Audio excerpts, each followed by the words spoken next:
நம்முடைய வாழ்க்கை தினமும் ஒரே மாதிரி இருக்கும் அப்படின்னு எதிர்பார்க்க கூடாது.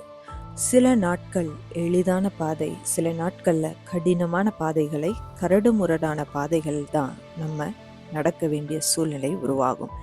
சில நேரங்கள்ல சுற்றி என்ன நடக்குது, யார் நல்லவங்க, யார் கெட்டவங்க, அடுத்து என்ன பண்றது, எப்படி வாழ்றது அப்படின்னு சொல்ல முடியாத வலியோடும் வேதனையோடும் தான் நாட்கள் நகர்கின்றது.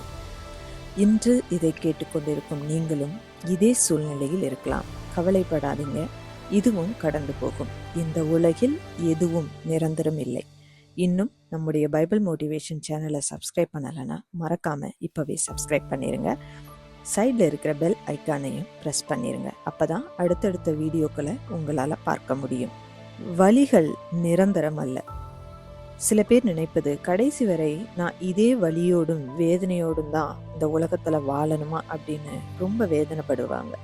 காரணம், தன்னை பார்த்து எல்லாம் மாறும் என்று சொல்ல ஒரு உறவு கூட இல்லாமல் போகுது. கூட இருப்பவர்களின் கேலி கிண்டல் பேச்சு இவையெல்லாம் மனதை நெருக்கும் போது வாழ வேண்டுமா என்று தள்ளப்படும் சூழ்நிலைக்கு ஆளாக வேண்டிய ஒரு சூழ்நிலை. கவலைப்படாதீங்க, உங்களை யாரும் புரிந்து கொள்ள வேண்டும் என்று வருத்தப்படாதீங்க. எந்த இரவும் நிரந்தரம் இல்லை. பகல் என்று உண்டானால் இரவும் உண்டு. உயர்வு என்று இருக்குமானால் தாழ்வும் உண்டு. நம்முடைய இதய துடிப்பை இசிஜியில் பிரிண்ட் அவுட் எடுத்து நீங்க பார்க்கும்போது அந்த ரிதம் பார்த்தீங்கன்னா மேலும் கீழுமாக மாறி மாறி தான் வரும். அதே இசிஜியை ஸ்ட்ரைட் லைன் நேர்கோடு ஆகும்போது எல்லாமே முடிந்து போகுது. ஸோ நம்முடைய வாழ்வும் உயர்வும் தாழ்வும் மாறி மாறி வரும். சங்கீதம் 30:5. அவருடைய கோபம் ஒரு நிமிஷம், அவருடைய தயவோ நீடிய வாழ்வு. சாயங்காலத்தில் அழுகை தங்கும், விடியற் காலத்திலே களிப்புண்டாகும். இரவு வேண்டுமானால் நீளமாக இருக்கலாம், ஆனால் காலை வராமல் இருக்காது. ஏன் இவ்வளவு கஷ்டம்? எல்லோருக்குள்ளும் உருவாகும் ஒரு கேள்வி, எனக்கு மட்டும் ஏன் இவ்வளவு கஷ்டம்? நான் மட்டும் ஏன் இப்படி வேதனைகளை அனுபவிக்கின்றேன்? சரிதான், ஆனால் உண்மை என்ன தெரியுமா? கஷ்டங்கள் நம்மை அழிக்க வருவதில்லை, நம்மை உருவாக்குகிறது. பல வாழ்க்கை பாடங்களை நமக்கு கற்றுக் கொடுக்கின்றது. நாம் யார் என்பதை நமக்கு உணர்த்துகின்றது.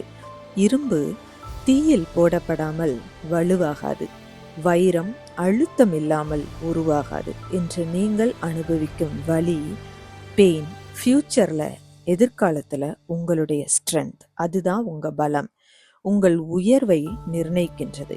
நம்முடைய மனதில் உருவாகும் வலி என்பது ஒரு கடல் அலை மாதிரி. வரும், போகும், மீண்டு வரும். ஆனால் கவனிங்க, கடல் அலை எப்போதுமே கடலை விட பெரிதாக இருக்காது. அதே மாதிரிதான் உங்களுடைய பிரச்சனைகள், ப்ராப்ளம் பெரியதாக தெரியலாம், ஆனால் அது உங்களை விட, உங்கள் மன தைரியத்தை விட பெரியது கிடையாது. எப்படி குளிர்காலம், வெயில் காலம், இலையுதிர் காலம் அப்படின்னு சொல்கிறோமோ, நம்முடைய வாழ்க்கையும் அப்படியே தான். சோகம், கண்ணீர், சந்தோஷம், மகிழ்ச்சி அப்படின்னு மாறி மாறி வரும்.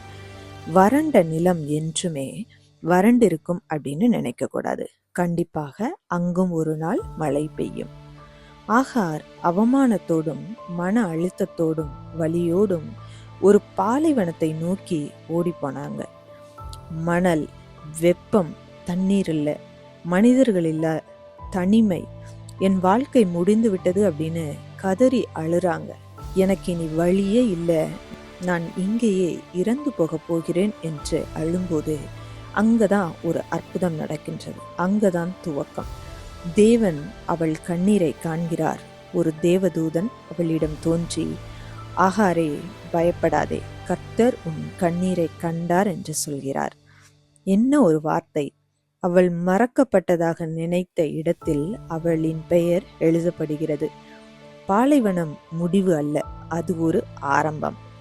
அந்த தேவதூதன் அவளுக்கு ஒரு கிணற்றை காட்டுகிறார். அங்கு அவள் தண்ணீரை காண்கிறாள். ஆதியாகமம் 21:19. அப்பொழுது தேவன் அவளுடைய கண்களை திறந்தார். அவள் ஒரு தண்ணீர் கிணற்றை கண்டாள். அவள் சென்று தோல்பை தண்ணீரால் நிரப்பி குழந்தைக்கும் குடிக்க கொடுத்தாள். அதனால் ஆகார் மட்டுமில்லை, அவளுடைய குழந்தையும் காப்பாற்றப்பட்டது. எனவே தோல்வி, வலி என்றுமே முடிவு அல்ல, அது ஒரு தொடக்கம். நீங்களும் இன்று வறண்ட மணல்ல நின்று அழுது கொண்டிருக்கின்றேன் என்று நினைப்பீர்களானால், இல்லை, கடவுள் உங்களை ஆசீர்வாதமாக மாற்ற பயிற்சி கொடுத்து கொண்டிருக்கின்றார். சங்கீதம் 113 7, 8 வசனங்கள். அவர் சிறியவனை புழுதியிலிருந்து தூக்கிவிடுகிறார், எளியவனை குப்பையிலிருந்து உயர்த்துகிறார். அவனை பிரபுக்களோடும் தமது ஜனத்தின் அதிபதிகளோடும் உட்கார பண்ணுகிறார். எனவே வருத்தப்படாதீங்க. தோல்வி, வலி, வேதனைகள் என்றுமே நிரந்தரம் கிடையாது. அது ஒரு வெற்றியின் துவக்கம். இதுவும் கடந்து போகும் என்று நம்பிக்கையோடு பயணத்தை தொடருங்க. தேவன் ஒருபோதும் அவருடைய பிள்ளைகளை மறந்து போவதே இல்லை. இந்த வீடியோ உங்களுக்கு பிடித்திருந்தால் லைக் பண்ணுங்கள், உங்கள் ஃப்ரெண்ட்ஸுக்கு ஷேர் பண்ணுங்கள். இன்னும் நம்முடைய பைபிள் மோட்டிவேஷன் சேனலை சப்ஸ்கிரைப் பண்ணலைன்னா மறக்காமல் இப்போவே சப்ஸ்கிரைப் பண்ணுங்கள். மீண்டும் நாளை சந்திப்போம்.